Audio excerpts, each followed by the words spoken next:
오늘 우리에게 주신 하나님의 말씀 스가랴 8장 1절에서 13절까지의 말씀, 우리 리빌딩 템플 인미 시리즈 네 번째 시간, 진정한 회복의 길 만국의 여호와를 의지하라라는 말씀의 제목으로 하나님의 거룩하신 말씀 전하겠습니다. 진정한 회복의 길 만군의 여호와를 의지하라. 여러분, 우리가 신앙생활할 때 가장 어려운 것은 무엇입니까? 여러분들이 그리스도인으로 하나님의 백성으로 이 세상에서 살아갈 때 우리가 하나님의 말씀을 늘 듣고 또 선한 가르침을 우리가 배우며 살아가는데, 우리가 정말 하나님의 거룩한 백성이 되기 위해서, 하나님의 거룩한 성전이 되기 위해서 우리가 그렇게 살아갈 때 가장 나를 어렵게 하는 것이 무엇일까요? 저는 그것 중에 하나가 바로 우리가 마음에는 있고 머리로는 알고 마음에는 있지만 우리가 삶의 행동으로 연결되는 것이 참으로 어려운 것이 바로 신앙이 아닌가, 이렇게 고백합니다. 너무나도 잘 알아요. 말씀에 대해서도 너무나도 여러분들 뛰어나게 잘 알고, 수도 없이 듣고 수없이 반복되이 듣는 그 말씀에 주시는 가르침도 있고 깨우침도 있는데, 너무나도 희한한 것은 머리로는 알지만 우리의 삶의 행동으로 실천으로 가는 것이 정말로 어렵습니다.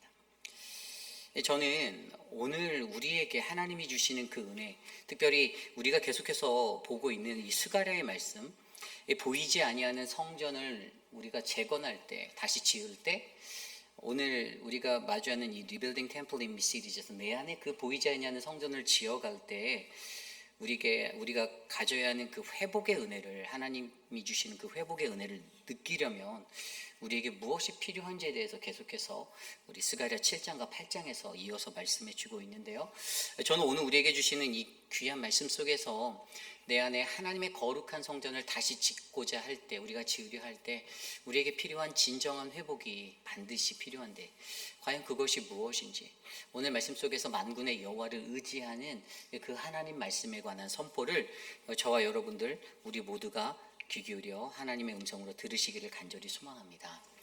오늘 아침에 서지현 목사님을 통해서 전해주신 참된 회복의 길이라는 제목의 말씀 속에서 우리는 스가랴 7장이 주는 그 회복의, 이스라엘의 회복, 바벨론의 포로에서 돌아와 70년의 포로기에서 돌아와 황폐했던 그 예루살렘의 성의 그 자리를 바라보며 그들에게 성전 재건을 외치는 학개 선지자, 그리고 보이지 않는 성전을 외쳤던 스가랴 선지자, 그리고 말라기 선지자의 이야기를 통해 그들 안에 하나님의 성전이 다시 세워져야 하는 것들에 대해서 우리에게 말씀해 주셨는데요, 오늘 스가랴 7장에서는 그들이, 우리가 70년 동안에 이 5월달하고 7월달에 금식을 하며 한 해도 빠지지 않고 우리가 금식했는데 언제까지 이것을 해야 합니까의 그 질문 속에 하나님이 주시는 참된 회복의 길은, 첫 번째는 그 금식이 누구를 위한 금식이었냐, 너희가 나를 위해서 금식했니라는 이 질문으로 그들에게 되돌아왔던 것을 발견하게 보았습니다. 결국에 뭡니까? 우리는요, 하나님을 위한 금식을 하며 나아가야지만 참된 회복의 자리에 설 수 있다라는 거예요. 나를 위해서, 내가 하고자 하는 것을 위해서가 아니라, 오직 우리의 초점은 그들 자신이 아니라 오직 하나님을 위해서 금식하는 자의 마음, 이 모습이 첫 번째 회복을 위해 필요하다고 들었죠. 두 번째로는 약간 서지현 목사님 말씀하신 것에 제가 변형해서 설명드리면, 두 번째는 선지자를 통해서 외친 말씀을 상기시킴으로써 뭐라고 그랬죠? 말씀 앞에서의 우리의 태도를 점검해 보는 것. 내가 하나님 말씀 앞에서 어떻게 하나님의 말씀을 듣는가, 그 말씀을 듣기 싫어하고 등을 돌리고 귀를 막는 사람이었는지, 내가 어떻게 그 말씀 앞에 반응하며 살았는지를 말씀 앞에서의 나의 태도를 점검하며 선지자를 통해 외친 그 말씀을 상기하는, 이것이 바로 그 회복의 길에 있어야 한다고 배웠습니다. 그리고 오늘 스가랴 8장으로 넘어와 진정한 회복의 길의 마지막 세 번째 포인트로 두 가지를 이야기하는데, 그것을 한 센텐스로 말하면 오늘 제목이에요. 만군의 여호와를 의지하는가. 그래서 오늘 이 주신 말씀 속에서 만군의 여호와를 의지하라, 우리가 진정한 회복의 길에 서기 위해 우리에게 주신 이 은혜의 말씀 속에서 만군의 여호와를 의지하기 위해 우리는 어떻게 살아야 하는가를 두 가지로 함께 살펴보려 합니다. 오늘 그 첫 번째는요, 만군의 여호와를 의지하라, 우리에게 주시는 첫 번째 말씀은요, 우리 안에 만군의 여호와가 거하실 때 하나님의 회복은 시작된다라는 것입니다. 우리 안에 만군의 여호와가 거하실 때 하나님의 회복이 일어난다. 여러분 오늘 말씀 1절부터 시작되는 8절까지의 말씀에 보면요. 그리고 오늘 전체적인 스가랴 8장을 들여다보면 만군의 여호와라는 단어가 곳곳에 보입니다. 무려 10번이나 반복해서 만군의 여호와가 외쳐지고 있어요. 만군의 여호와의 말씀이 임하여 이르시되 2절입니다. 만군의 여호와가 이같이 말하노라. 만군의 여호와, 만군의 여호와, 만군의 여호와. 이 스가랴 선지자가 외치고 있는 만군의 여호와가 도대체 무엇입니까? 히브리어로 예호와 체바오트라는 단어입니다. 전쟁의 신이에요. 그런데 좀 더 이것을 잘 묘사하면 출격을 앞둔, 전쟁의 출전을 앞둔 어떤 왕의 모습을, 위엄을 나타내는 그 장면입니다. 그래서 그가 전쟁터에 나갈 때 그가 가지고 있는 그 권세와 힘으로 대적을 굴복시키고 그 대적들의 손에서 자신의 백성들을 구원하는 그러한 모습. 쉽게 말해서 이 예호와 체바오트라는 히브리 단어는 군대들의 하나님, 모든 군대를 거느리시는 전능하신 하나님을 나타내고 있습니다. 여러분, 우리 하나님은요, 만군의 여호와라 불리는 그 하나님은 어떠한 분이신가? 모든 대적들 가운데서 우리들을 건져주시는 그러한 하나님이십니다. 고난당하고 있는 하나님의 백성들에게 하나님은 만군의 여호와, 언제나 그의 그 권능으로 이스라엘을 구원하셨던 그 하나님, 그래서 회복하셨던 하나님. 저는 그 하나님이 저와 여러분들에게 가장 먼저 나의 하나님, 우리들의 하나님이 되셔야만 할 줄 믿습니다. 우리들의 고백은 만군의 여호와예요. 그는 어떠한 상황과 환경 속에서도 고난당하는 나를, 어려운 상황 가운데, 절망 가운데 거한 나를 건져주시는 하나님 되신다라는 이 믿음이 가장 먼저 우리에게 필요하다라는 사실을 말해주고 있죠. 근데 2절에 좀 더 말씀을 들여다보면 이렇게 말하죠. 만군의 여호와가 이같이 말하노라. 내가 시온을 위하여 크게 질투하며 그를 위하여 크게 분노함으로 질투하노라. 만군의 여호와가 가지고 있는 가장 큰 속성을 보여주는데 그는 질투하신다라고 말합니다. 그런데 무엇 때문에 질투합니까? 그를 위하여. 누구죠? 바로 우리들이에요. 이스라엘 백성을 위하여, 저와 여러분 우리들을 위하여, 하나님의 선택받은, 하나님의 택함받은 그 백성을 위하여 그가 어떻게 하신다고? 질투하고 있어요. 질투만 합니까? 그 뒤에 보니까 크게 분노함으로 질투하신다고 설명하고 있어요. 하나님이 우리를 위하여서 질투하고 크게 분노하고 있다. 여러분, 질투는 어떤 것의 상징일까요? 여러분, 질투가 일어나는 리즌을 잘 들여다보면 질투에는 한 가지 때문이에요. 질투는 소유권 때문입니다. 그렇죠? 이것이 내 것이면, 이것이 내 것이라고 믿고 살아가는 나에게 저것은 내 건데 건들지 마, 이렇게 되는 상황들이 일어날 때가 많잖아요. 이것이 소유권 때문에 일어나는 질투가 된 게 많아요. 내가 갖고 싶은데 그 다른 사람이, 나는 갖지 못하고 다른 사람이 가지고 있으면 질투하게 되어져 있습니다. 저거 내가 가져야 하는데, 시기 질투하게 되어 있어요. 교회 생활이나 신앙 생활할 때도 마찬가지죠. 다른 사람이 가지고 있는 어떤 직분의 것들 때문에 시기 질투하는 영혼들도 있습니다. 저 장로라는 직분은 내가 되어야 하는데, 그 깜냥은 내 건데 라고 자기가 갖지 못한 것들 때문에 시기 질투하는. 집사의 직분도 마찬가지예요. 집사의 직분을 내가 가져야 하는데 나보다 못한 것 같은 사람이 집사 직분 받고 신앙생활하고 있는 거 보면 질투심이 일어날 때가 있는 사람들이 가끔가다 있어요. 그런 현상들이 발생합니다. 왜죠? 소유권 때문이에요. 그런데 여기서 강조하는 것은 그 소유가 무엇입니까? 하나님의 질투는 바로 우리를, 하나님 그분이 소유하고 있다는 것을 증명하고 있다는 거예요. 그러니 하나님이 그렇게 외치는 것이죠. 이들은 내 백성이다. 너희가 어디를 넘보냐? 사단마귀, 절대 틈타지 마. 그들은 나의 백성이야. 내가 어딜 가나 내가 이들을 지킬 것이야 라고 말하고 있는 것입니다.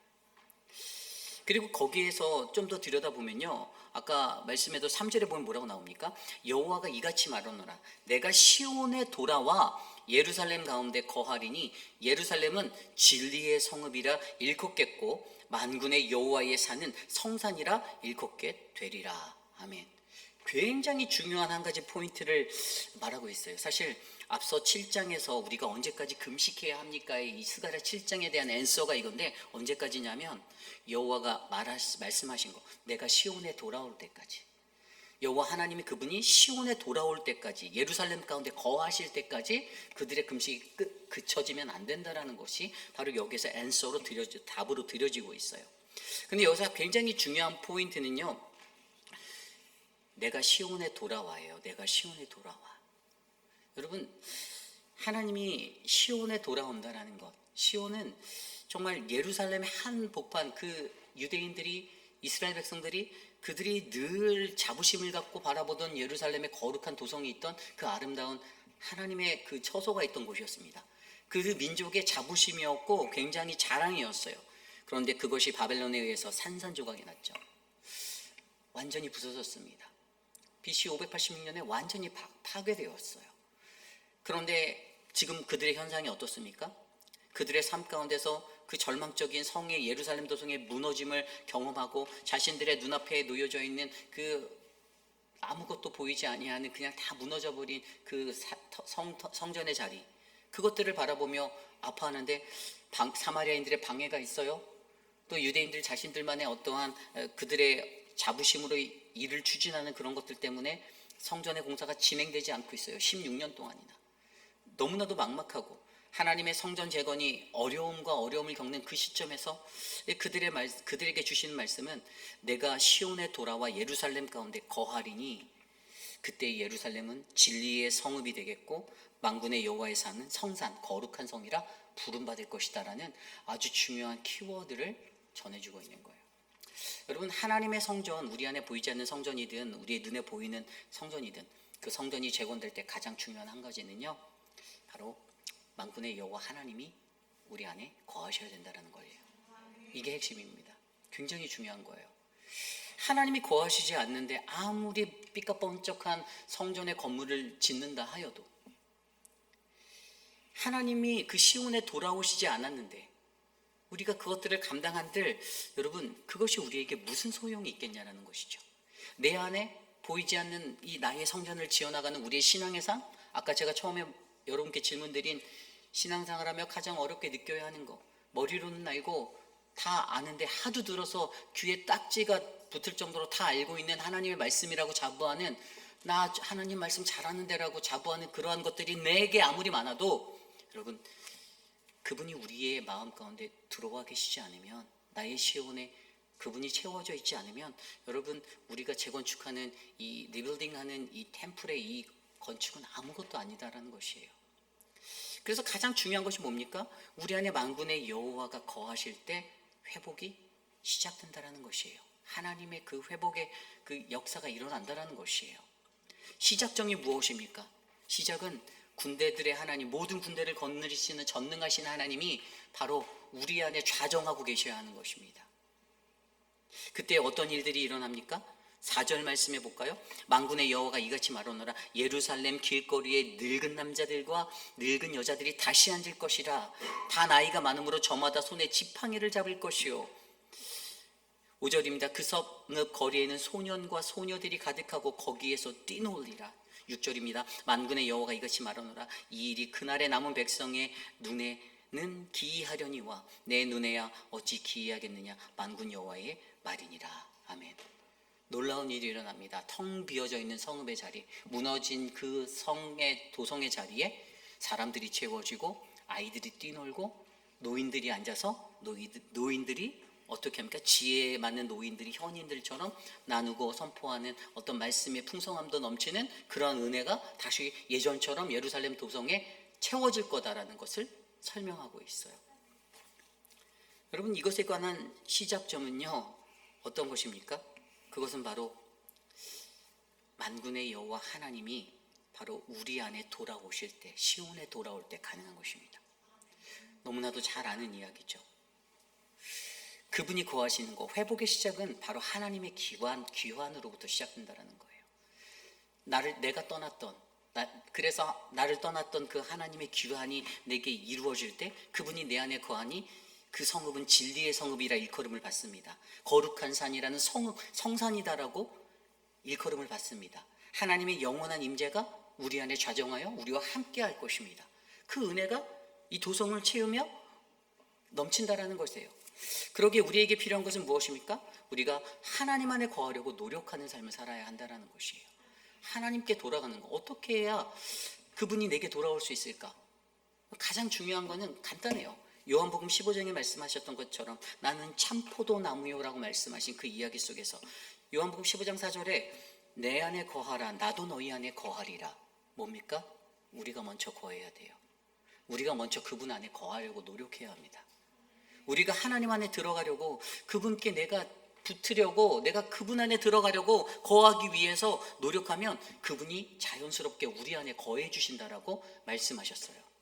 이 말씀을 믿는 모든 사람들, 하나님의 백성들은 어떠한 상황이 와도 하나님이 우리 안에 거하는 그 역사를 내가 믿고, 내가 그분의 거하심을 위하여 내가 순종함으로 하나님의 말씀 가운데, 또 기도 가운데, 예배 가운데 거룩한 예배자가 되어 살아갈 때 자연스레 그분의 임재가 저와 여러분 우리들의 삶을 덮어주실 거라 저는 믿습니다. 여러분, 결국에 그가 오시면, 그가 돌아오시면, 그가 시온에 돌아오시면 그때 우리의 삶에 거룩한 변화가 일어나고 내 삶에 회복이 일어나는 거, 나의 황폐했던 성읍에 다시 풍성한 하나님의 열매 맺음에 그 충만한 은혜가 넘치고, 다시 성읍의 거리에 소년과 소녀들이 뛰어노는 지혜자들의, 현인들의 그러한 읊조림의 그 선포가 일어나는 그 놀라운 역사가 바로 저와 여러분들 우리 안에 일어날 거예요.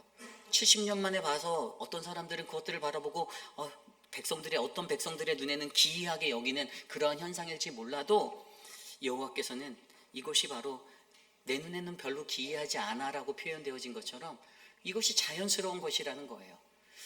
그렇기 때문에 저와 여러분들의 기도는요, 바로 우리의 삶 가운데 주님이 내게 돌아오시도록, 우리가 주님 안에 거하도록 우리의 삶의 초점을 하나님의 은혜에 맞추는 것입니다. 우리가 계속 묵상했었던, 이전에 계속 묵상했던 계시록 21장 말씀에도요, 여러분 그러한 말씀이 나오잖아요. 계시록 21장 말씀에 보면 1절에서 3절 말씀에 보면 새하늘과 새 땅, 새 예루살렘의 이야기가 나와요. 내가 새하늘과 새 땅을 보니 처음 하늘과 처음 땅이 없어졌고 바다도 다시 있지 않더라. 또 내가 보면 거룩한 성 새 예루살렘이 하나님께서 하늘에서 내려오니 그 준비한 것이 신부가 남편을 위하여 단장한 것 같더라. 3절입니다. 내가 들으니 보좌에서 큰 음성이 나서 이르되 보라, 하나님의 장막이 사람들과 함께 있음에 하나님이 그들과 함께 계시리니 그들은 하나님의 백성이 되고 하나님은 친히 그들과 함께 계셔서. 아멘. 4절 모든 눈물을 그 눈에서 닦아주시니 다시는 사망이 없고 애통하는 것이나 곡하는 것이나 아픈 것이 다시 있지 아니하리라. 처음 것들이 다 지나갔습니다. 아멘. 여러분, 이것이 바로 우리가 하나님과 함께 할 때 우리 안에 지어지는 새 예루살렘 성, 새 성전, 새 하늘 새 땅에서 하늘에서부터 내려와 우리들의 마음 가운데 심겨지고 다시 지어질 거룩한 성 예루살렘입니다. 여러분 보세요. 오늘 말씀에도 그들이 스룹바벨 성을 짓고 있잖아요. 제가 전에 말씀드린 대로 이미 그들은 유다의 그 큰 죄악으로 말미암아 예루살렘의 도성이 완전히 파괴되고 바벨론에서 파괴되었잖아요. 그리고 그들이 70년 뒤에 돌아와 이 성을 재건하고자 할 때, 이 성전을 재건하고자 할 때 많은 선지자들의 목소리를 통해서 하나님의 음성으로 성전을 다시 지어야 해. 그냥 눈에 보이는 성전뿐만 아니라 그것의 참된 의미는 그들이 하나님의 백성으로 살아갈 때 너희들 안에 지어져야 하는 그 성전. 그래서 우리가 지금 스가랴서를 통해서도 뭘 봅니까? 우리가 대제사장 대신 여호수아를 바라보고 또 메시아를 바라보고 스가랴에게 미쳤던 앞서서 계속 앞장에서 봤잖아요. 그것들이 어디로 연결돼요? 결국에 메시아로 통해 나아가는 연결됨을 통해 결국에 우리가 지어야 할 성전은 내 안에 하나님의 거룩한 성전을 지어야 하는데, 과연 오늘 이 시대를 살아가는 저와 여러분들에게 이 하나님의 성전을 어떻게 지을 것인가, 만군의 여호와를 의지하는 것, 이것이 가장 첫 번째라는 것이죠. 여러분, 저와 여러분 우리 안에 만군의 여호와가 거하실 때, 함께 거하실 때 진정한 하나님의 회복이 시작됨을 기억하시길 바랍니다. 그것이 가장 첫 번째예요. 땅을 사는 것도 아닙니다. 건물을 짓기 위해 돈을 모으는 것도 아닙니다. 나의 실력을 쌓고 나의 기술적인 것들을 더 습득하고 나의 노하우를 키우는 것도 아닙니다. 가장 먼저 필요한 것은 우리 안에 만군의 여호와가, 그분이 함께 계신다, 그분이 거하시는 것이 첫 번째입니다. 우리의 잃어버린 삶의 신앙의 자리에 주님이 내게 다시 돌아오도록, 만군의 여호와가 다시 돌아오도록 여러분 기도하시길 바랍니다. 그리고 그러한 삶이 우리의 삶을 채워 진정한 회복의 길, 만군의 여호와를 의지하는 삶이 일어나시기를 간절히 축복합니다. 이것이 바로 오늘 말씀의 첫 번째, 만군의 여호와를 의지하라. 우리 안에 만군의 여호와가 거하실 때 하나님의 회복이 일어난다입니다. 오늘 마지막으로 두 번째 진정한 회복의 길, 만군의 여호와를 의지하라. 두 번째는요, 우리는 우리의 하나님을 전적으로 의지할 때 거룩한 회복을 경험할 수 있습니다입니다. 거룩한 회복을 경험할 수 있습니다. 오늘 말씀 9절 이후의 말씀입니다. 만군의 여호와가 이같이 말하노라. 만군의 여호와의 집 곧 성전을 건축하려고 그 지대를 쌓던 날에 있었던 선지자들의 입의 말을 이 날에 듣는 너희는 손을 견고히 할지어다. 아멘. 이 구절에 보면 우리에게 가장 그냥 읽기만 해도 마음에 닿는 한 구절은 너희는 손을 견고히 할지어다라는 말이 들어옵니다. 여러분, 우리가 성전을 지을 때 두려움이 우리들을 찾아오게 되어져 있죠. 오늘 그들의 현실이 그랬어요. 앞서 설명드린 대로 두려웠습니다. 그래서 그들의 시선이 어디로 돌아갔습니까? 이렇게 방해받고 이렇게 모함을 받고 고난당하느니 성전 짓는 거 잠깐 미루자. 언젠가 하겠지. 지금 내가 살아갈 내 집이나 빨리 짓자 하면서 16년 동안 그 일을 안일함에 빠져 뒤로 물러났던 것이 바로 오늘 이 백성들의 모습이었어요. 그런데 오늘 그들에게 만군의 여호와의 말씀이 뭐라고 말합니까? 너희가 여호와의 집을 성전을 건축하려고 그 지대를 쌓았던 그 날에, 선지자들의 그 말씀이 너희들에게 닿던 그 날에 너희는 초심을 잡고 마음에 너희의 손을 견고히 하는 것들을 해야 한다라고 설명하는 거예요. 그렇다면 여기서 궁금한 것이 바로 너희는 손을 견고히 할지어다라는 이것이 주는 영적인 의미가 무언가 이겁니다. ESV 영어 성경에는 Let your hands be strong이라고 말하고 있어요. 너희의 손을 강하게, 그냥 내 손을 강하게 하려면 팔굽혀펴기를 하면 되나? 아령을 하루에 몇 번씩 하면 되나? 내가 운동을 열심히 할까? 이런 것이 아니라, 이게 물리적인 이런 대답이 아니라 사실 이 대답은요, 너희의 손을 견고히 할지어다라는 단어는 기운을 내라, 담대하게 나아가라라는 관용구로 사용되는 구절입니다. 여러분, 기운을 내라, 담대하게 되라. 왜 그랬죠? 그들의 눈앞에 절망이 놓여 있었거든요. 막막했어요.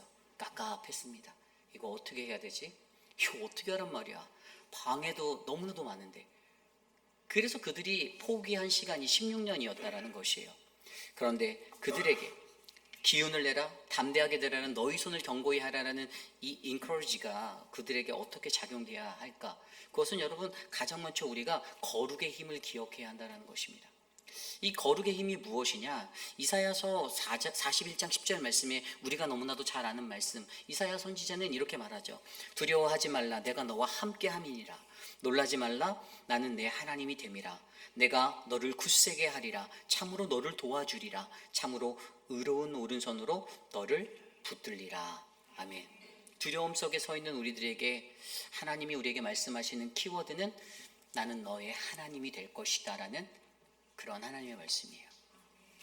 여러분, 우리가 무엇이든지 할 때 인간이 두려워하는 것은 무엇입니까? 대체적으로 보면 나의 어떤 기질적인 부분에 있어서 어떤 이것을 해낼 수 있을까 없을까에 대한 두려움도 있고요. 또 주변의 사람들이 나를 바라보는 시선에 관한 두려움도 있고요. 그리고 이것을 할 때 부딪히게 될 반대나 여러 가지 어려움들에 대해서 두려워할 때가 많이 있어요. 그러나 그 모든 것들을 싹 다 지울 수 있는 한 가지는요, 결국에 우리가 여호와 하나님이 나와 함께 하시면 내가 담대하게 될 수 있다는 것을 우리가 믿어야 한다는 것이에요. 기운을 내라는 것이에요. 너희가 지금 망설이고 주저리고 머뭇거리고 있는데, 주저하고 있는데 기운 좀 내라라는 거예요. 그 어떠한 상황 속에서도 여러분, 예전에는 성전을 재건하려고 할 때 대적들이, 사마리아 사람들도 방해하고 대적들이 방해하고 백성들 사이에서는 두려움 올라가고 사기도 떨어지고, 그러나 이제는 우리가 주님이 나와 함께 하신다라는 나는 너의 하나님 된다라는 이 임마누엘의 하나님을 내가 가지고 내가 신앙적으로 담대함을 가지고 나아가면 외적 위험에서 연연해하지 않고 내가 성전을 짓는 것에 더 집중할 수 있는 그러한 용기가 생기고 능력이 생기고 힘이 생긴다라는 것입니다. 여러분, 이것을 영적으로 이해해보면 우리가 우리 안에 성전을 지을 때, 여러분들 그런 생각 한 번이라도 해본 적 있으시지 않으세요? 내가 올해에는 내가 올해는 정말 하나님의 백성답게 좀 살아보리라. 그래도 집사라는 타이틀 받았는데 집사됨처럼, 내가 장로인데 장로됨처럼 하나님이 원하는 그런 삶 한번, 그런 신앙생활 한번 잘 살아봐야지. 그냥 그런 결단 해보신 적 있죠? 저도 그런 생각한 적이 있어요. 나도 올해는 좀 더 목사답게 살아봐야지 라는 생각한 적도 있어요. 그런 생각이 들죠. 왜냐하면 우리가 일상을 살 때 내가 직분을 가진 사람이다 할지라도 내 안에 거룩함을 잃어버릴 때가 너무 많아요. 두려움 때문에. 사람의 타협이 들어옵니다. 어떤 상황에 마주하면요, 이 사단이 교묘한 게 꼭 타협을 시키려고 해요. 하나님 말씀대로 잘 살아봐야지라고 견고하게 내 삶을 딱 붙잡아 놓으면 그것을 너무나도 쉽게 간파해서 금세 그 틈새를 공략하고 나의 어떤 이성을 잃어버리게 만드는, 그래서 내 감정적으로 요동치게 만들고, 저도 그럴 때가 많아요. 쉽게 무너져요. 그 상황이 어떻게 돌아가든 우리를 사단은 꼭 나의 하나님의 거룩한 성전을 짓는 우리가 그 거룩한 성전을 지으려고 하는데 그 성전을 짓는 것을 어떻게든 방해하려고 이리 요동하게 만들고 저리 요동하게 만듭니다. 그러면서 어떻게 만들죠? 만약에 저 같은 목회자가 그런 상황에 빠지게 되면 사람들은 거봐, 무슨 목사가 저래 라고 표현하게 만듭니다. 거봐, 뭐뭐뭐뭐 교회 장로라고 왔는데 뭐 이렇게 만들어 버리는 거예요. 저 사람 집사라는데 저 사람 집을 안 샀네, 뭐 이렇게 만들어 버리는 거예요. 예? 우리를 두렵게 하는 것. 그래서 여러분, 우리가 가장 먼저 조명해야 될 것은 내 안에 거룩한 성전을 짓는 것을 막는 요소가 무엇인지를 들여다보는 거예요. 여러분, 외적으로는 뭐 술과 도박, 쾌락과 방탕 같은 것들이 있을 수가 있겠죠. 그것들 때문에 내 안에 거룩한 성전이 무너집니다. 내적으로는 뭐죠? 분노, 상처, 낮은 자존감, 비교의식, 너무나도 앞선 우월감, 나의 자부심, 나의 자신만만한 어떤 그러한 모습들, 교만함, 그런 것들이 하나님의 거룩한 성전, 내 안에 거룩한 성전 짓는 것을 회파시켜요. 이게 영적 진단이에요. 우리가 하나님을 전적으로 의지하고 그 거룩한 성전의 회복을 경험하기 위해서 우리가 나아갈 때, 여러분, 우리는 내 안에 거룩한 성전을 세우는 것에 대해서 방해하는 이런 나의 요소들을 우리가 정확히 파악하고 이것들에 대해서 회복하도록, 또 제거하도록 우리 스스로가 노력해야 한다는 것입니다.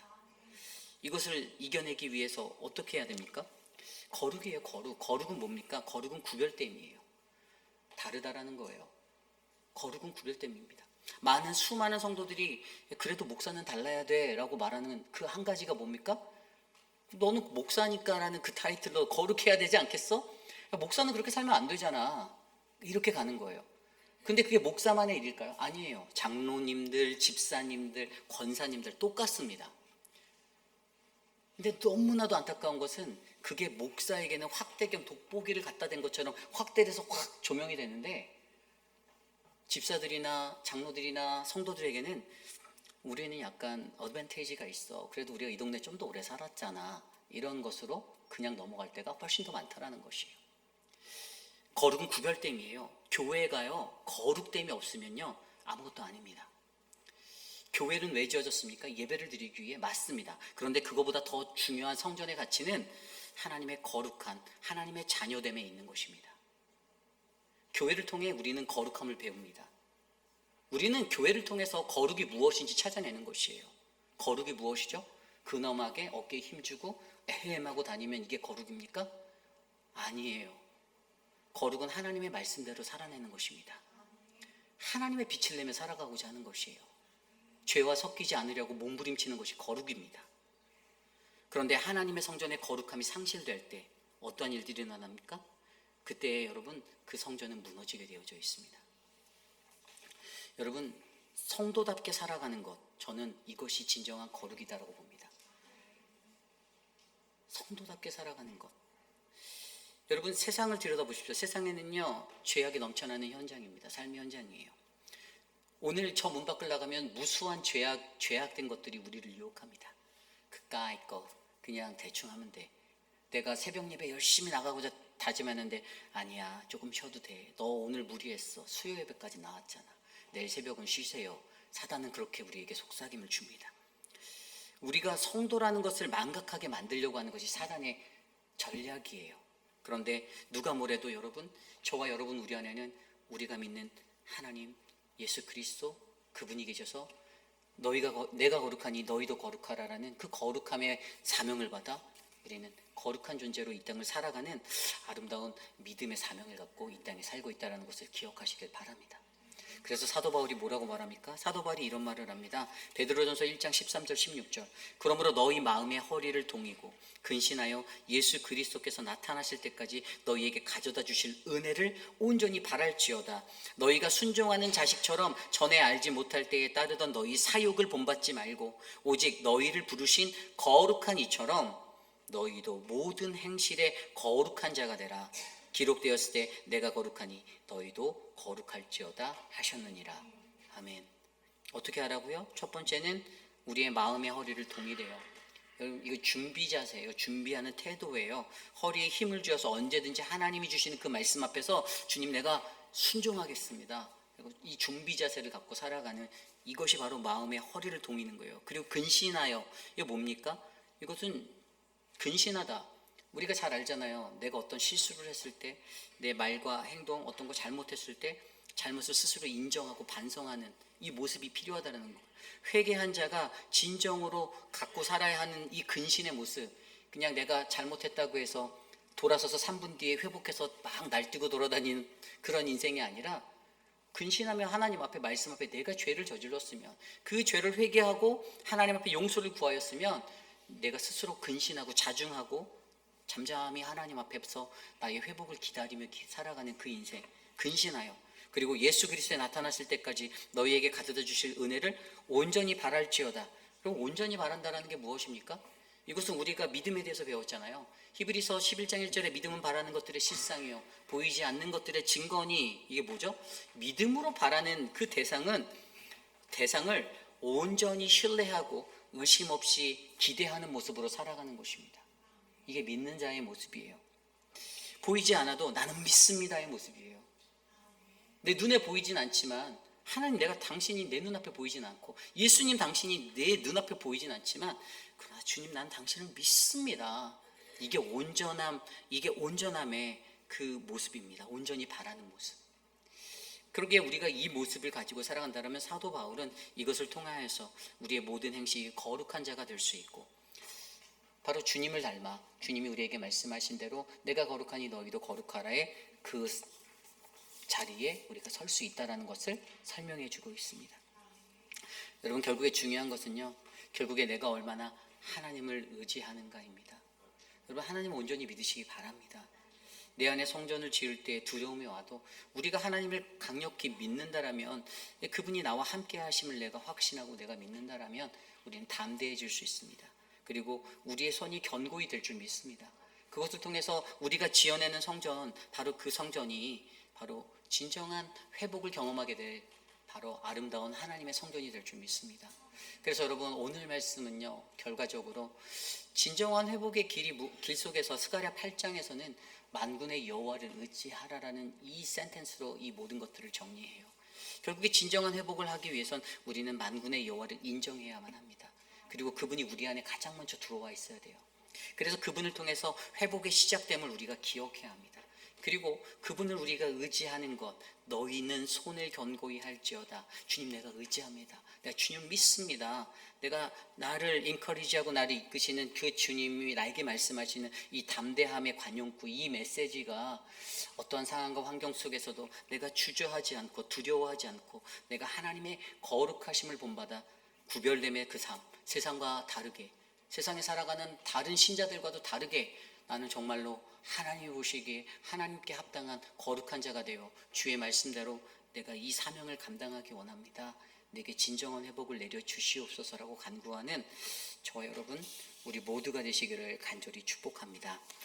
그러한 마음으로 오늘 말씀 안에서는 저와 여러분들이 더욱더, 특별히 오늘 집사회 헌신으로 드려지는 이 시간, 사랑하는 집사님들이 이곳에 오셨잖아요. 집사가 되는 자격은 어떤 유능함의 실력이 있고 뛰어난 탤런트가 있어서 그럴 수도 있지만, 그거보다 더 중요한 건 여러분들이 만군의 여호와를 의지하기 때문이다라고 저는 믿습니다. 세상을 의지하는 것이 아니라 만군의 여호와를 의지하십시오. 여러분 정말 어렵습니다. 세상이 어려워요. 어찌 보면 우리가 계시록에서도 보았듯이 마지막 때 우리가 그 짐승의 표를 받을까 말까 하는 그 상황에 진짜 놓이게 될 때가 있어요. 그런데 여러분 정말로 우리가 만군의 여호와를 의지한다면 아마 여러분들의 그 선택은, 진정한 하나님의 백성은 그 표를 선택하지 않을 거예요. 여러분과 저의 인생 가운데 우리 회의빌 한인 장로교회의 선택도 하나님의 진정한 회복의 길을 경험하기 원한다면 우리의 삶은 언제나 만군의 여호와만을 의지하는 아름답고 복된 거룩한 교회가 되기를 간절히 축복합니다. 함께 기도드리겠습니다.